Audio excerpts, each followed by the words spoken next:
Alors moi j'ai refait un titre qui est l'autoconservation ovocytaire pour des raisons non médicales. Il y a toute une sémantique autour de cette congélation ovocytaire. On y reviendra par la suite. Et je fais un bref état des lieux. En commençant par la question de l'ovocyte en France et en Europe. Il faut savoir que l'ovocyte, c'est le nouveau Saint Graal. Après la révolution du sperme, vous savez que maintenant, avec 10 spermatozoïdes, même pas normaux, on peut faire une famille entière, grâce à l'ICSI. L'ovocyte, c'est devenu le nouveau Saint Graal. Tout est facile en infertilité masculine. Par contre, et hélas, à ce jour, nos techniques d'assistance médicale à la procréation ne savent pas répondre au vieillissement ovarien et au vieillissement qualitatif des ovocytes. On sait que, de manière sociétale, l'âge de la première grossesse recule significativement et les dernières publications du registre européen font état d'un âge à la première grossesse, un âge moyen à la première grossesse qui a dépassé les 30 ans, 30,5 ans. Or, de manière tout à fait physiologique, il y a un déclin significatif de la fertilité dès 35 ans. Et il y a fort à croire que la qualité ovocytaire décline avant ces fameux 35 ans.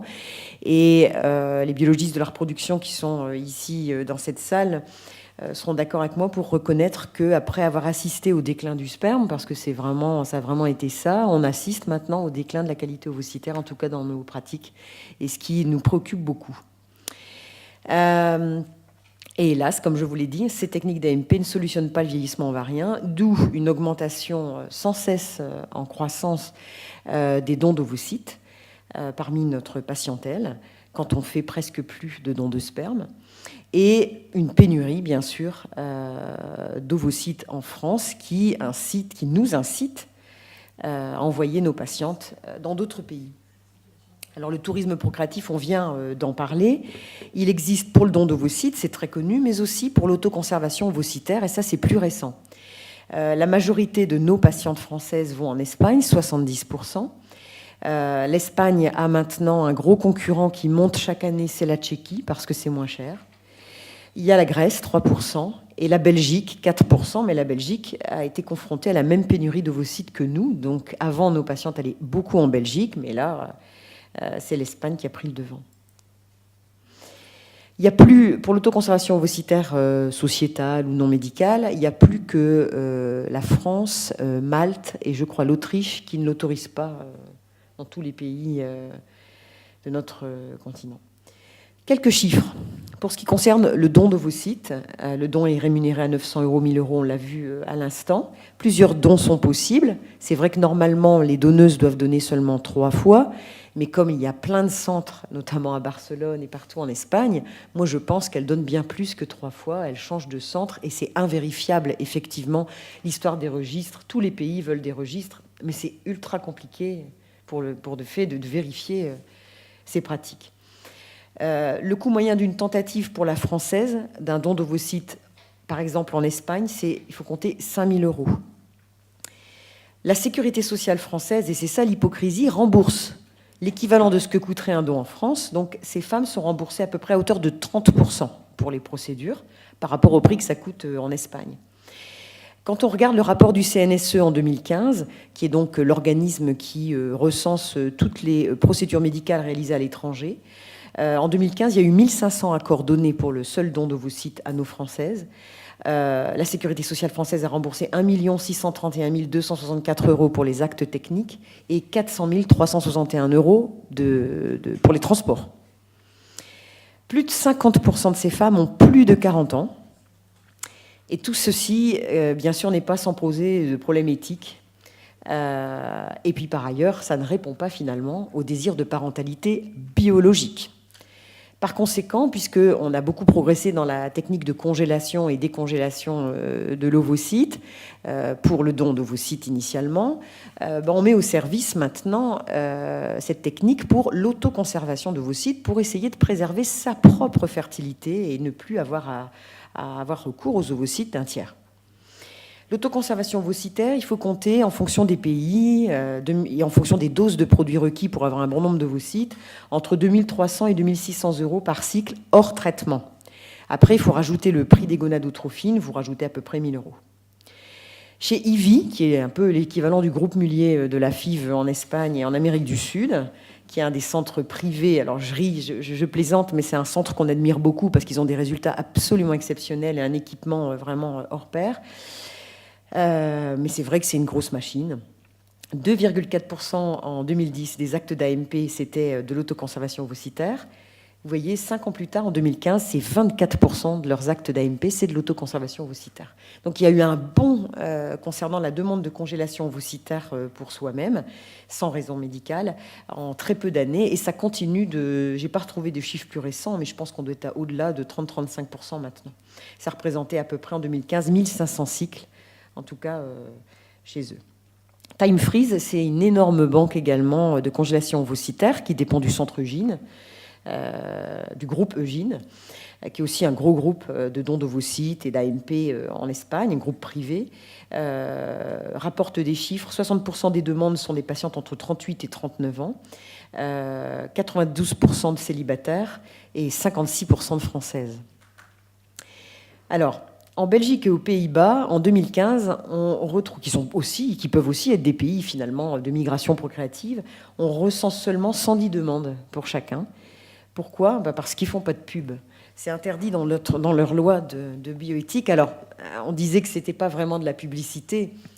Non, mais c'est quand même de l'incitation. C'est-à-dire que si on devait comparer l'Espagne et la Belgique fait toutes les techniques d'AMP sans aucune discrimination depuis 30 ans également. Donc ils sont là pour répondre à une demande, mais ils n'incitent pas cette demande par des affiches, Là, je vous ai repris les affiches les plus connues, qui sont surtout américaines. Vous voyez celle de gauche, congelez vos œufs, vous serez tranquille pour votre carrière. À droite, encore pire, arrêtez de courir et de vous chercher un mari, courez vite, congelez vos ovocytes. Vous savez qu'aux États-Unis, on fait même des egg freezing parties, c'est-à-dire que la veille de la procédure, toutes les filles sont réunies, et elles boivent des cocktails, elles dansent, c'est hyper fun.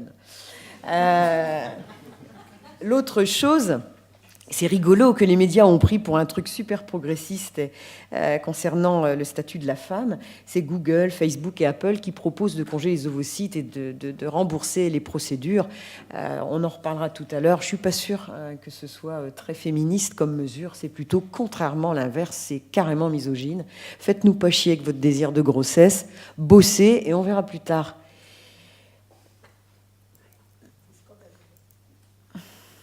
L'autoconservation ovocitaire en France, c'est surtout pour la raison médicale. C'est ça notre limite. Donc beaucoup les raisons oncologiques. Ça a été autorisé pour pouvoir pallier à l'infertilité liée au traitement du cancer. Mais également, c'est possible pour les tumeurs ovariennes bénignes récidivantes, tout ce qui menace finalement la fonction ovarienne, les maladies auto-immunes qui vont avoir des traitements gonadotoxiques, et finalement toute situation de mise en différé du projet de grossesse pour une raison médicale. Il faut qu'il y ait un socle, un trait médical dans la demande. Mais quand on y regarde au plus près, quand on regarde la loi sur la préservation, qui est parue en 2004, et qu'on lit cette loi, on lit la première partie, et je pense que la majorité des médecins de reproduction français ont lu que la première partie. Toute personne peut bénéficier du recueil et de la conservation de ses gamètes ou de son tissu germinal lorsqu'une prise en charge médicale est susceptible d'altérer sa fertilité. Ok. Mais après, il est marqué « ou ». Je l'ai mis en caractère gras, parce que le « ou », il ouvre la porte à tout, en tout cas pour moi. Ou lorsque sa fertilité risque d'être prématurément altérée. Percer la fertilité d'une femme est prématurément altérée, en tout cas si on la compare à celle de l'homme. Une femme n'est plus fertile à partir de 38, 40, 42 ans. Donc finalement, le « ou », s'il a été placé là, c'est qu'il exclut un peu la restriction du caractère médical. En tout cas, ce qui est sûr, et ce que je dis souvent en congrès pour la médecine de reproduction, c'est qu'avant de critiquer une loi et de dire qu'elle est trop restrictive, il convient quand même d'en explorer toutes ses possibilités. Et au départ, en France, tout le monde était collé sur les raisons oncologiques sans vouloir aller vers ces indications-là, qui pourtant, pour moi, sont vraiment légitimes. Alors du coup, si on respecte au pied de la lettre cette loi qui est déjà actuelle et existante, et qui est quand même pas si mal, si on voit une fille qui a 28 ans, qui est célibataire, qui a une réserve ovarienne basse pour son âge, on sait donc, c'est prouvé dans la littérature scientifique, qu'elle est à risque d'infertilité future. C'est avéré, c'est prouvé. Donc celle-là, pour moi, c'est de l'indication médicale, elle est dans le cadre de la loi actuelle. En revanche, pour vous montrer à quel point c'est compliqué, que le lien, enfin que la différence entre le sociétal et le médical est très ténue, c'est que si c'est de la même fille qui vient me voir, avec les mêmes critères, sauf qu'elle n'est pas célibataire, elle est en couple, mais elle m'explique qu'elle veut d'abord sa grande maison, son gros chien, de grosses voitures, avant de faire un enfant. Eh bien, elle, pour le coup, c'est difficile de se dire, est-ce que c'est du médical parce qu'elle a une réserve ovarienne basse, ou est-ce que là, on est dans le caprice sociétal parce qu'on n'est pas encore prêt, mais on est sûr de vouloir un enfant. Dans le bon sens médical, en tout cas pour les médecins de reproduction, c'est de lui conseiller quand même de faire son enfant tant que sa réserve ovarienne l'autorise, plutôt que de congeler ses ovocytes. La loi de 2011, alors la loi de 2011, elle est curieuse. C'était pour favoriser le don d'ovocytes.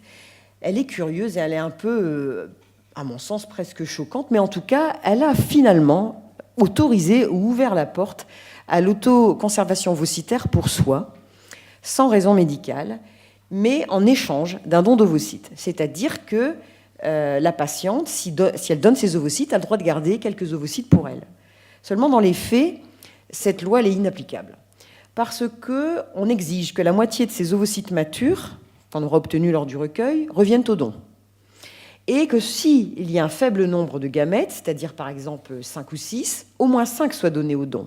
Donc dans les faits, les patientes peuvent congeler au mieux 1 ou 2 ovocytes, c'est-à-dire avec 2 à 4% de chance de grossesse par ovocyte congelé, décongelé, récupéré et fécondé. C'est rien du tout. Donc c'est une loi un peu choquante, mais qui en tout cas, qui est peu applicable en tout cas, mais qui ouvre la porte à l'autoconservation non médicale. Alors l'autoconservation ovocytaire, est-ce que c'est de la médecine préventive ou une convenance sociétale? L'avis des sociétés savantes, internationales et françaises, la plupart reconnaissent maintenant que ça peut être une prévention de la fertilité liée à l'âge, et c'est la majorité des sociétés savantes, les sociétés américaines, la société européenne, qui pourtant en 2012 s'était prononcée, enfin était sceptique, ne s'était pas prononcée contre, mais était sceptique, maintenant est complètement vouée à la cause, et les sociétés françaises sont également favorables. Le SECO, c'est le GRECO. Le GRECO, c'est les sociétés savantes de congélation d'ovocytes et de tissus. Et le GRECO et le SECO, c'est la banque de sperme, d'ovocytes et d'embryons, sont OK. Si l'on prélève entre 25 et 35 ans pour avoir de bons résultats, encadrant la réutilisation à l'âge de 43 ans, comme nos techniques d'AMP, pour éviter les risques obstétricaux des grossesses tardives ou ultra-tardives. Ces deux sociétés prônent un encadrement strict. Et il n'y a pas de consensus pour aucune des sociétés françaises concernant la question du remboursement. Alors maintenant, on en vient à l'avis de l'Académie de médecine, puis l'avis du CCNE. En 2007, le premier avis à sortir est celui de l'Académie de médecine, et cet avis est favorable. Que rappelle l'Académie de médecine? Que finalement, c'est une technique pas si mal, en tout cas c'est la seule qu'on aurait éventuellement à ce jour, pour pallier à l'infertilité liée à l'âge, parce qu'on sait que chez la femme, la fenêtre de conception est extrêmement étroite par rapport à celle de l'homme. Et avec la vie moderne, la contraception, l'allongement de la durée des études, la carrière et puis parfois les remariages, c'est une solution comme une autre. L'Académie rappelle que l'autoconservation d'ovocytes est légale depuis 2011. Ils insistent beaucoup là-dessus en échange d'un don, mais que cette loi est non ou peu applicable. Rappelle également le principe d'égalité homme-femme, le principe de non-malfaisance, peu de complications, pas d'infertilité secondaire. Rappelle également le principe de bienfaisance, diminution de la demande de dons d'ovocytes, et notamment de tourisme procréatif à l'étranger, moins de fausses couches liées à l'âge, moins d'anomalies chromosomiques, et ça permet d'avoir son enfant biologique et de n'être pas pénalisé par les aléas de la vie, comme le veuvage, le divorce ou d'autres problèmes. Il rappelle le principe d'autonomie, le choix de faire carrière, d'attendre le bon partenaire, qui sont deux questions extrêmement importantes, parfois insolubles pour le bon partenaire, pour beaucoup de femmes, et pose des questions, bien sûr. Quid du financement? Ça, c'est le gros problème en France, c'est qu'on voudrait toujours que tout soit gratuit et remboursé à 100%. Mais je pense que pour avancer dans la décision du législateur, il faut se dégager de ce problème de financement et y réfléchir après si c'est autorisé ou non. Est-ce que la médicalisation ne sera pas trop accrue? Faire attention au risque de mercantilisme. Quels seront les taux de réutilisation? Une bonne politique de préservation de fertilité est une préservation de fertilité qui aura un bon taux de réutilisation. Si on a un taux de réutilisation qui est nul, ça veut dire qu'il ne fallait pas préserver parce que finalement les femmes ont été fertiles ou que finalement elles ne veulent pas réutiliser leurs ovocytes. Donc ça, c'est important, notamment pour tout ce qui est rapport médico-économique. Est-ce que ça va vraiment apporter une solution pour le don? Est-ce que les femmes, finalement, même si elles n'utilisent pas les ovocytes qu'elles ont congelés, est-ce qu'elles vont les donner aux banques pour qu'on ait plus d'ovocytes pour améliorer les délais d'attente pour le don? Le conseil de l'Académie, même statut que l'embryon, c'est-à-dire qu'une fois qu'on n'aura pas utilisé les ovocytes et qu'on aura passé l'âge des 43 ans, il faudra choisir, statuer sur le devenir de ces ovocytes. Est-ce qu'on en fait don à la science, aux banques, ou est-ce qu'on les détruit? L'Académie rappelle que si, d'ailleurs le CCNE a dit pareil, que si les patients ont payé entièrement leur congélation ovocytaire, il sera difficile de leur demander s'ils veulent détruire. Et deuxième chose, réutilisation avant les 43 ans, ça c'est du bon sens. Le rapport du CCNE sort quelques jours plus tard et là crée la surprise parce que l'avis n'est pas contraire, mais l'avis est réservé quant à l'autoconservation dite de précaution, de prévention. Le CCNE, alors quand l'Académie avait célébré l'extension de l'autonomie de la femme grâce à l'autoconservation ovocytaire, le CCNE est sceptique et critique ce principe d'extension de l'autonomie des femmes par rapport à l'âge de la grossesse. Rappelle le hiatus temporel, c'est-à-dire utiliser des ovocytes jeunes dans un corps qui ne l'est plus ou moins. Parle des risques de pression sociale et professionnelle, évoque l'affaire Google, Apple, etc. Et en soulevant ce point d'interrogation qui a été le même que nous d'ailleurs, se dire est-ce que c'est vraiment un progrès social que de proposer à ses employés de congeler leurs ovocytes? C'est pas sûr, c'est peut-être très intéressé, c'est sans doute pas très altruiste. Rappelle que c'est quand même une procédure qui est lourde d'un point de vue médical, même s'il y a peu d'incidence de risques infectieux ou hémorragiques. Notion de violence des techniques. Repose le problème de la prise en charge par l'assurance maladie. Demande qu'on statue sur le devenir des ovocytes non utilisés. Et là, une proposition un peu curieuse. Proposition est faite donc de limiter l'accès à l'autoconservation ovocytaire aux seules patientes qui consentiront à un don d'ovocytes. Donc ça, c'est encore une fois un échange. Je t'en congèle, mais tu m'en donnes. Le CCNE n'est pas contre, mais n'est pas convaincu, en tout cas, du rapport coût-efficacité. Alors, en pratique, pour en arriver à l'avis des médecins de reproduction, puisque c'est ce qu'on m'a demandé finalement pour ce topo, si on regarde les procédures et les résultats, il faut savoir que c'est 15 jours d'injection quotidienne, une ponction ovocytaire au bloc opératoire par voie transvaginale, on n'ouvre pas le ventre. Seuls les ovocytes matures pourront être congelés, c'est-à-dire que si on récupère 10 ovocytes chez une femme et qu'il n'y en a que 6 matures, il n'y a que 6 qu'on pourra congeler. On recueille en moyenne 6 à 8 ovocytes matures par cycle.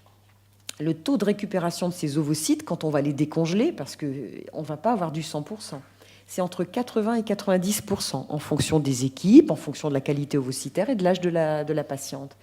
Ensuite, si la patiente souhaite les réutiliser parce qu'elle est infertile, il faudra faire une ICSI, c'est-à-dire une procédure de fécondation in vitro avec le sperme du conjoint. Il faut compter que ça coûte à peu près 2 000 à 3 000 euros par cycle, frais de banque inclus pour 5 ans. Il y a souvent la nécessité de faire 2 à 3 recueils pour avoir de bonnes chances de grossesse. Vous multipliez donc ces chiffres ici par 2 ou 3. Ça fait carrément un beau budget. Si on réutilise, je vous ai dit, il faudra faire une ICSI, comptez 1 000 euros pour une tentative. Mais pour avoir un enfant, il faut au moins 2 tentatives. Donc vous rajoutez. En pratique, le rapport coût-efficacité, à tout le moins si on le fait à l'étranger, puisque ça n'est pas autorisé en France.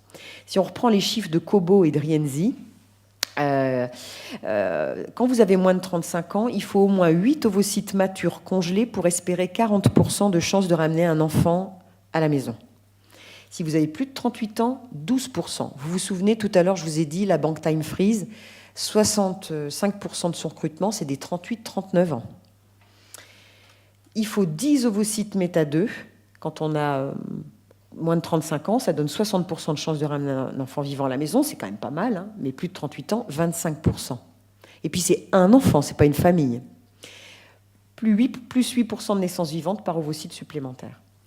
Un autre papier intéressant qui vient de sortir, de Goldman, qui réfléchit, lui, pour un enfant né, en faisant des statistiques assez compliquées, parce qu'on commence à avoir du recul maintenant, en fonction des âges, 34, 37 ans et 42 ans.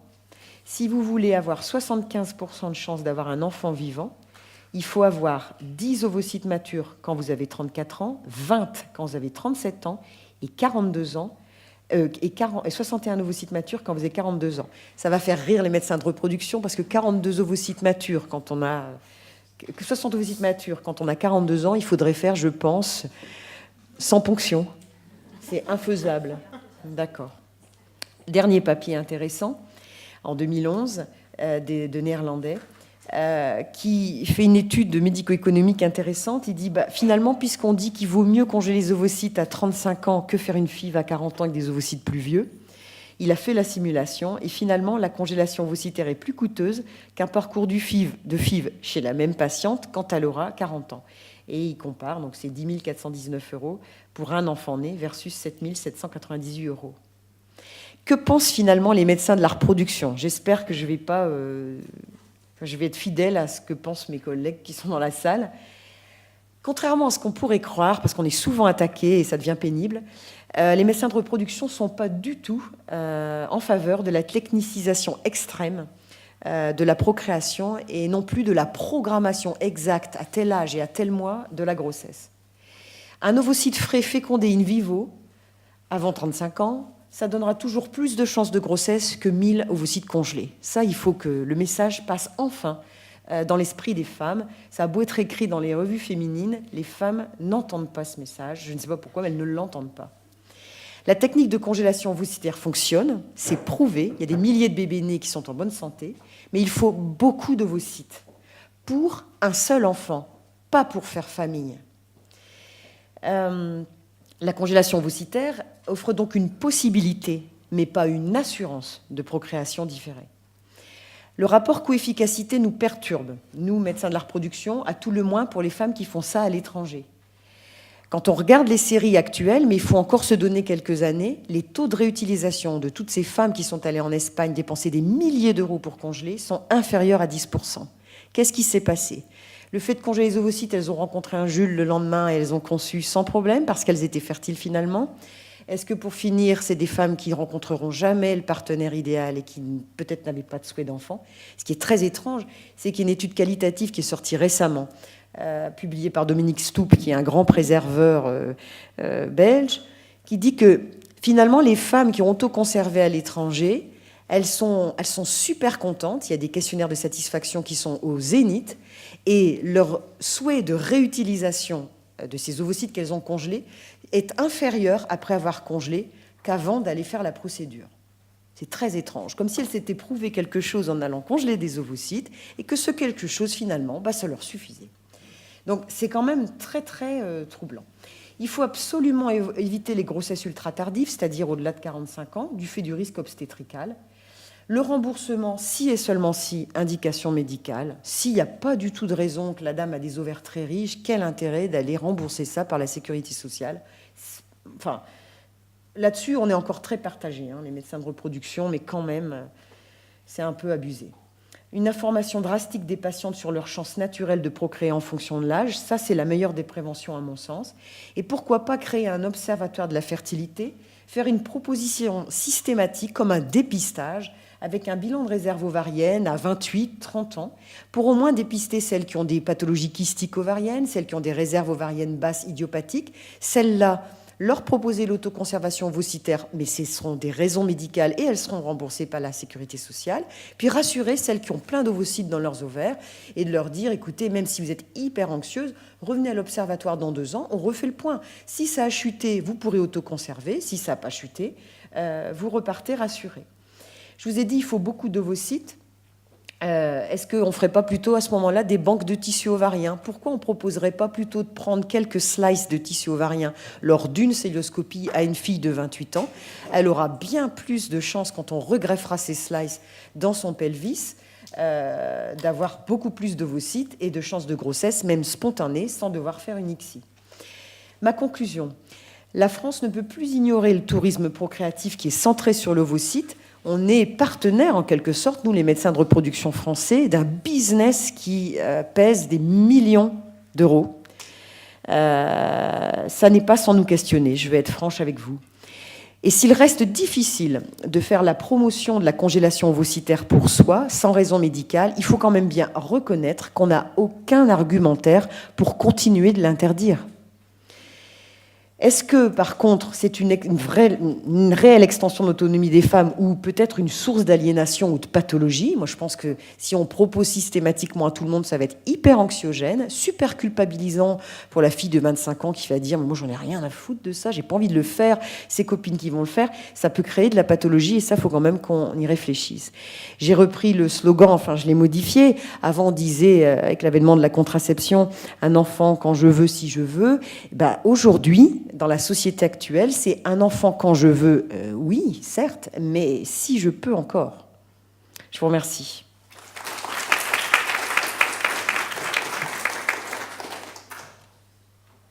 Autrement dit, encore une fois, la société procède à une aliénation des forces reproductives de la femme. Oui. Parce que c'est ça. C'est exactement ça. Donc les femmes sont victimes de l'appétit mercantile de ces sociétés qui leur font miroiter des espoirs qui sont quand même assez limités en réalité. Et elles sont également victimes de la pression sociale qui voudrait les empêcher de faire des enfants lorsque c'est le bon moment, parce que c'est aussi largement de ça qu'il est question. Oui. Et on voit bien qu'elles ne sont pas libres du tout, les malheureuses. Ce qui est important, c'est de se dire qu'il y a eu une première révolution avec la contraception qui a permis de retarder l'âge du premier enfant de manière tout à fait louable. Et aujourd'hui, moi, je pense que le vrai progrès, la vraie réponse à toute cette problématique, ce serait de pouvoir élargir la fenêtre de conception de la femme, sans doute pas par nos techniques d'AMP, même si c'est ce pourquoi j'œuvre, mais par des médicaments qui permettraient de retarder cette chute drastique du nombre de follicules et d'ovocytes. Oui. Peut-être que d'1 ou 2 ans, mais ça pourrait déjà faire la différence. C'est rigolo parce que la contraception a permis de reculer, éviter les grossesses accidentelles chez les femmes très jeunes. Et maintenant, on cherche un médicament qui pourrait nous permettre d'être fertile plus longtemps. C'est un peu schizophrène, mais c'est incroyable dans la vie de la problématique de la femme et de la gynécologie. C'est un peu en cohérence avec la durée générale de l'augmentation générale de la durée de la vie. Exactement. Parce que c'est vrai que pour une femme, arrêter d'être fertile aux alentours de 45 ans et ensuite vivre jusqu'à 100 ans, ça fait une très très longue période. Exactement. La période de fertilité, elle est très très courte en fait. Exactement. Mais bon.